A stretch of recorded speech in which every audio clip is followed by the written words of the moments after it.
चलिए next topic start करते हैं। नेक्स्ट टॉपिक है third Anglo Mysore war. Third Anglo Mysore war start हुआ था 1790 से लेके 1792 तक। फर्स्ट एंग्लो मैसूर वॉर के इसके लिए देख लेते हैं 1766 से 69 तक स्टार्ट हुआ था, जिसमें ट्रीटी ऑफ मद्रास साइन हुई थी 1769 में। और उसके बाद 11 साल बाद 1780 से 84 ट्रीटी ऑफ मैंगलोर साइन हुई 1784 में।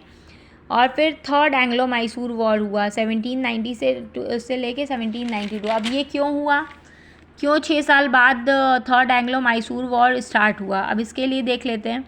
हैदर अली ने कैप्चर की थी मैसूर के पास एक एरिया है कोचिन, उसको कैप्चर किया था। और कोचिन अब किसका पार्ट हो गया था, मैसूर का ही पार्ट हो गया था। मगर और ये मैसूर की अब निगाह किसके ऊपर थी, इसकी एक और पास में एरिया है, ये त्रावणकोर है।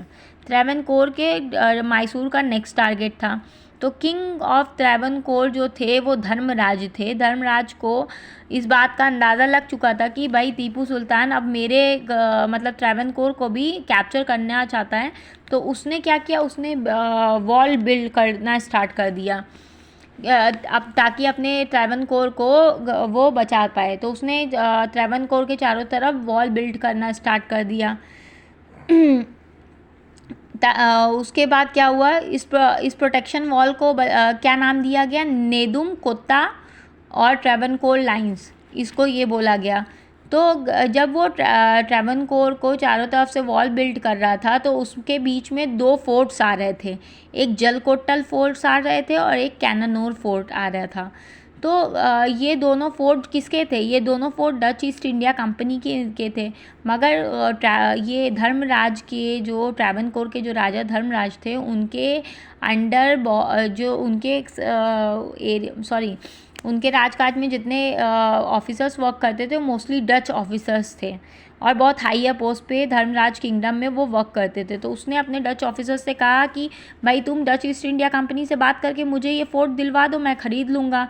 तो उन्होंने डच ईस्ट इंडिया कंपनी से बात की और ये दोनों जो फोर्ट्स थे जलकोट्टल और कैनानोर, इसको डच ईस्ट इंडिया कंपनी से धर्मराज को दिला दिया। अब ये जो फिर वो वॉल बनाना उसने धर्मराज ने त्रावणकोर के पास स्टार्ट किया। मगर ये क्या कर रहा था, ये जब ये वॉल धर्मराज बनवा रहे थे तो उस टाइम ये बहुत सारी कोचिन की जो टेरिटरीज थी जो कि अब पार्ट हो गया था मैसूर का, वो उसमें काफ़ी वो कैप्चर कर जा रहा था, जिसकी वजह से टीपू सुल्तान ने ये एक्ट ऑफ त्रावणकोर को violation of his sovereign right कहा और कहा कि 1790 में टीपू सुल्तान ने डिक्लेयर कर दिया वॉर त्रावणकोर के अगेंस्ट। क्यों वॉर अगेंस्ट किया, क्योंकि कोचिन की काफ़ी सारी एरिया वॉल बिल्ट अप करने में चली जा रही थी। तो वो अपनी रेस्टोरेशन ऑफ हिज राइट के लिए टीपू सुल्तान ने ये वॉर कर दिया। अब ये जब ये वॉर का पता लगा तो त्रावणकोर ने हेल्प मांगी ब्रिटिश ईस्ट इंडिया कंपनी से। तो अब त्रावणकोर और ब्रिटिश ईस्ट इंडिया कंपनी किसके अगेंस्ट थे, टीपू सुल्तान के। ब्रिटिश ईस्ट इंडिया कंपनी ने अटैक किया मैसूर के ऊपर 1790 में।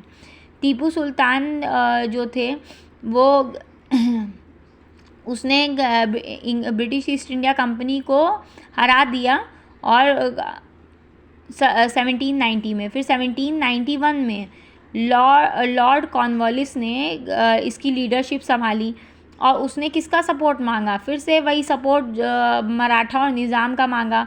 तो अब 1791 में कौन कौन टीपू सुल्तान के अगेंस्ट हो गया था, त्रावणकोर के राजा Dharmaraja, British East India Company, Maratha, Hyderabad और अकेला बेचारा टीपू सुल्तान। अब यहाँ पे लॉर्ड कॉर्नवालिस ने फर्स्ट गोल क्या था लॉर्ड कॉर्नवालिस का फर्स्ट गोल ये था कि भाई ये मैसूर की जो कैपिटल थी सेरिंगापट्टनम, इसको पाने के लिए पहले हम लोग को बेंगलोर पाना पड़ेगा ताकि सेरिंगापट्टनम हम लोग बाद में वो हथिया सकें। तो ब्रिटिश ईस्ट इंडिया कंपनी ने बेंगलोर को 1791 में कैप्चर कर लिया। ठीक है, तो ब्रिटिश ईस्ट इंडिया कंपनी ने जब बैंगलोर को कैप्चर कर लिया तो उसके बाद वो सेरिंगापट्टनम की तरफ बढ़ने लगा, मगर इससे पहले टीपू सुल्तान ने ब्रिटिश ईस्ट इंडिया कंपनी को कोयम्बटूर में हरा दिया। तो 1792 में फिर मराठा, वो उस वक्त ब्रिटिश ईस्ट इंडिया कंपनी अकेली थी। 1792 में जब मराठा ने और निज़ाम ऑफ हैदराबाद ने आ गए, आर्मी ज्वाइन कर ली और इनको हेल्प कर दिया त्रावणकोर के राजा और ब्रिटिश ईस्ट इंडिया कंपनी को, तो इन लोग की कंबाइंड आर्मी ने मिल करके मैसूर के ऊपर अटैक किया और फिर टीपू सुल्तान को इसने हराया।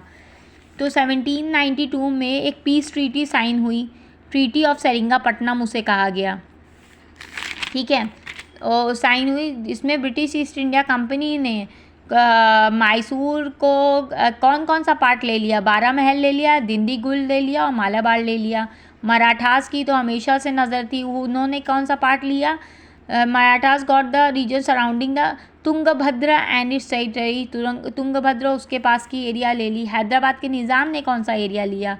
हैदराबाद के निज़ाम ने कृष्णा से लेकर के पेन्नार तक की एरिया ले ली। तो मैसूर की आधी टेरिटरी तो भाई ब्रिटिश ईस्ट इंडिया कंपनी, निज़ाम और मराठास ने ले ली।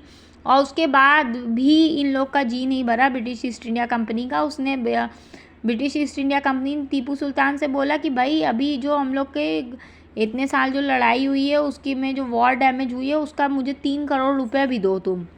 तो टीपू सुल्तान ने बोला भाई अभी मेरे पास तो 1.5 करोड़ रुपए है और बाकी का मैं इंस्टॉलमेंट में आपको दे दूंगा।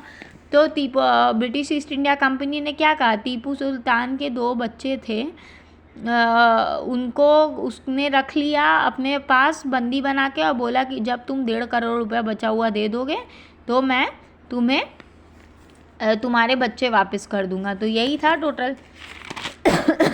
1790 में इस अटैक किया था ब्रिटिश ईस्ट इंडिया कंपनी ने मैसूर के ऊपर, उसको टीपू सुल्तान ने डिफीट कर दिया था। फिर 1791 में लॉर्ड कॉर्नवालिस ने अटैक किया तो बैंगलोर उसने मतलब हड़प लिया। तो उसके बाद जब वो सेरिंगापट्टनम की तरफ बढ़ रहा था ब्रिटिश ईस्ट इंडिया कंपनी, तो उसके बाद कोयम्बटूर में ही टीपू सुल्तान ने हरा दिया था 1791। बैंगलोर हड़पने के बाद 1791 में हरा। फिर 1792 में मराठास और निज़ाम के टोटल हेल्प की वजह से सेरिंगापट्टनम हो गया। उसके बाद इन लोगों ने आपस में बांट लिया। 3 करोड़ रुपए मांगे थे, 1.5 करोड़ टीपू सुल्तान ने दिया, 1.5 करोड़ इंस्टॉलमेंट में देने की बात कहा था, उसके लिए उसने उसके बच्चे रख लिए।